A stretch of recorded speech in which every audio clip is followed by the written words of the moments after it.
Привет, друзья! Это Валерий Табаков, юрист, и вы на моем юридическом канале. Сегодня 10 апреля 2026 года. Я, как всегда, без воды и без красивых юридических формулировок разбираю самые острые и самые важные правовые новости из Украины за прошедшую неделю. Сухой язык законов мы оставляем для официальных документов. Здесь мы говорим по делу, по-человечески, прямо и честно, готовы получить реальную информацию, которая может повлиять на вашу жизнь и жизнь ваших близких.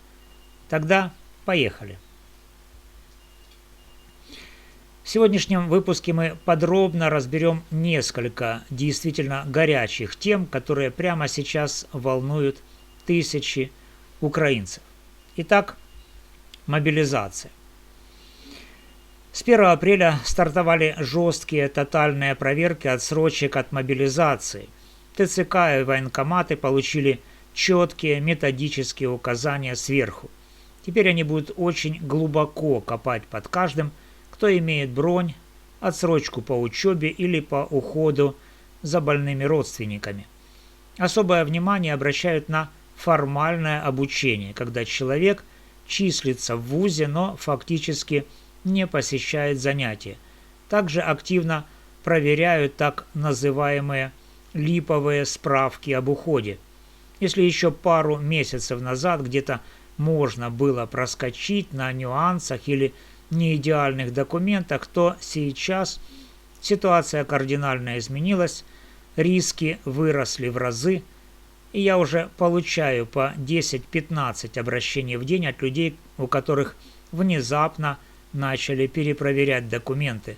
Мой совет всем, у кого есть отсрочка любого вида, прямо сегодня, сейчас, сядьте и перепроверьте весь пакет документов. Один неверный штамп, одна просроченная справка или несоответствие в формулировках и, здравствуйте, повестка в военкомат.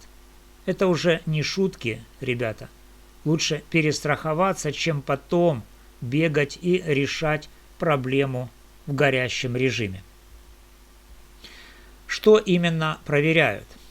Конкретно сейчас ТЦК особенно тщательно смотрят на следующие моменты.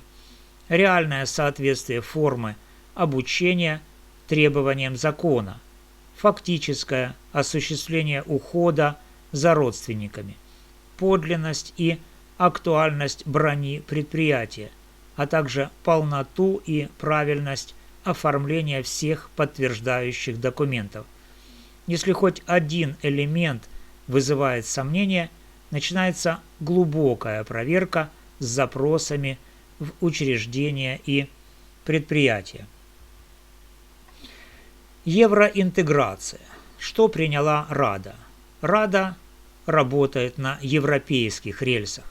На этой неделе парламент и Кабмин приняли сразу целый пакет законов.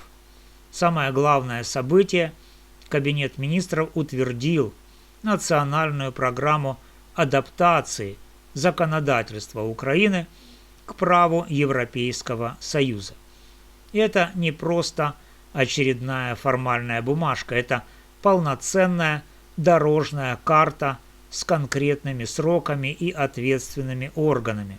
По сути, мы обязуемся очень быстро привести сотни наших законов в соответствие с европейскими стандартами, чтобы продолжать получать серьезные деньги от Евросоюза.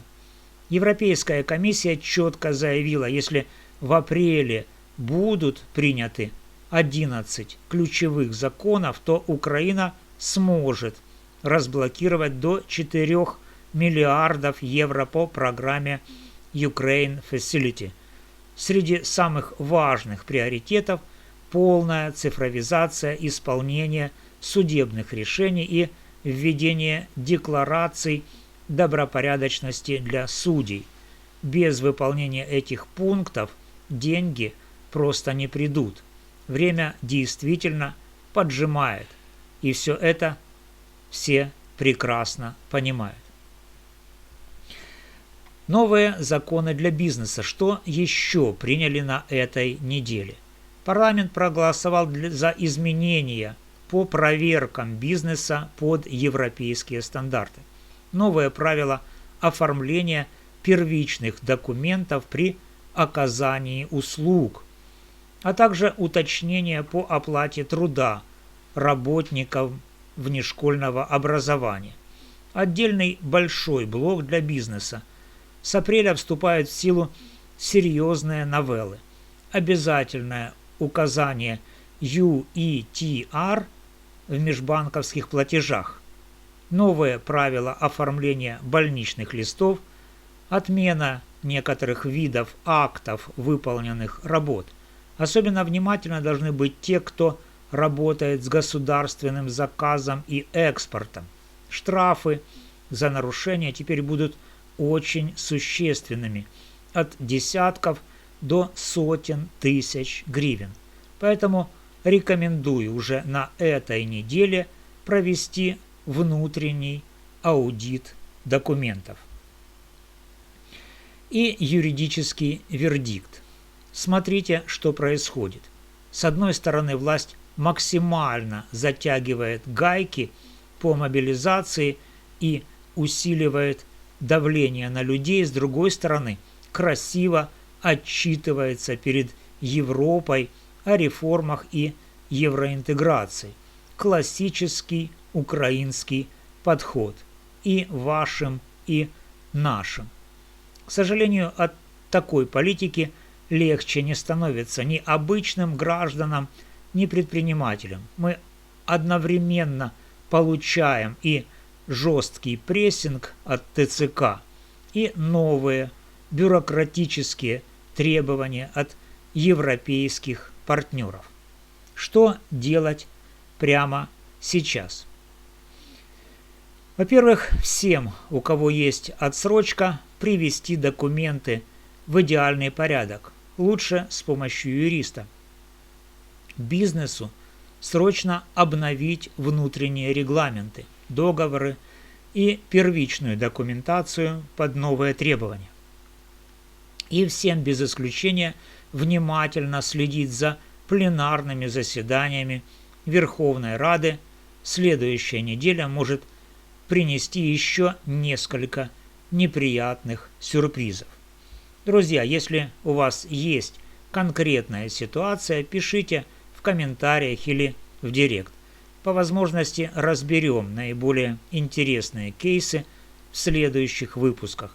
Подписывайтесь на канал, ставьте лайк, если считаете, что юристы должны говорить правду прямо, а не только красивые фразы «все по закону».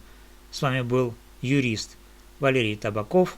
Берегите себя, свои права и своих близких. До следующего выпуска.